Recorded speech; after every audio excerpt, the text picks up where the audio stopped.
ঈদের আনন্দ আর উৎসবের আবহকে মুহূর্তে শ্মশানে পরিণত করে মধ্যপ্রাচ্যের বুক চিরে শুরু হয়েছে যেন এক প্রলয়ঙ্কারী যুদ্ধ। উৎসবের আমেজটুকু কেড়ে নিয়ে ইসরায়েলের ওপর বৃষ্টির মতো আছড়ে পড়েছে ইরানের ঝাঁকে ঝাঁকে ছোড়া শক্তিশালী ক্ষেপণাস্ত্র। রবিবার ভোরে ইরানের ইসলামী বিপ্লবী গার্ড বাহিনীর এই রণহুঙ্কারে লণ্ডভণ্ড হয়ে গেছে ইসরায়েলের দক্ষিণাঞ্চলীয় শহর আরাদ।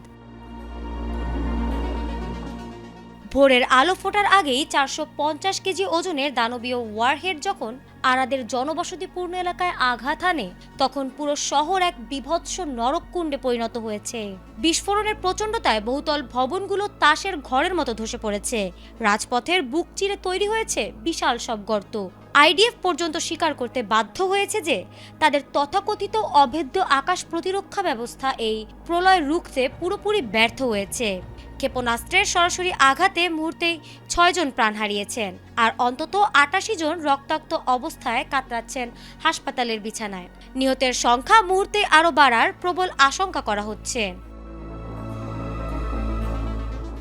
হামলার ভয়াবহতা ও নিরাপত্তা ঝুঁকির কথা বিবেচনা করে পুরো ইসরায়েল জুড়ে সব ধরনের শিক্ষা কার্যক্রম অনির্দিষ্টকালের জন্য বন্ধ ঘোষণা করা হয়েছে।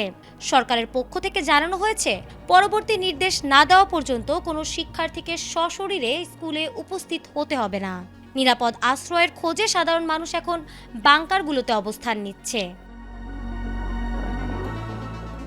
ইরানের এই ভয়ঙ্কর ক্ষেপণাস্ত্র হামলায় কেবল আরাদ নয়, দিমোনা ও ইলাত সহ আরও 5টি কৌশলগত শহর কেঁপে উঠেছে। তেহরানের ইসলামী বিপ্লবী গার্ড বাহিনী সাফ জানিয়েছে, এটি কেবল শুরু।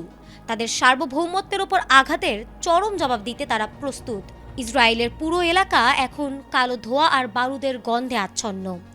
প্রত্যক্ষদর্শীদের মতে, হামলার পর পুরো এলাকা জুড়ে কেবল ধ্বংসস্তূপ আর মানুষের গগনবিদারী আর্তনাদ শোনা যাচ্ছে। এই ভয়াবহ হামলার পর ইসরায়েলের প্রধানমন্ত্রী বেনিয়ামিন নেতানিয়াহু এক কড়া বিবৃতিতে জানিয়েছেন, ইরান আজ এক চরম সীমা লঙ্ঘন করেছে।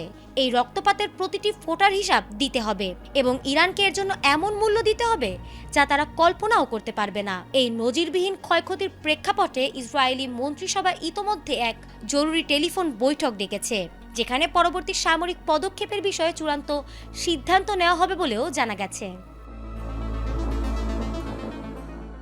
আরাদ শহরটি আজ এক বিদীর্ণ নগরী, যার প্রতিটি ধূলিকণা সাক্ষী হয়ে রইল ইরানের এই নজিরবিহীন ও ভয়াবহ তাণ্ডবের। মধ্যপ্রাচ্যের এই নতুন উত্তেজনা যেন পুরো বিশ্বকে এক অনিশ্চিত ও দীর্ঘস্থায়ী যুদ্ধের দিকে ঠেলে দিচ্ছে।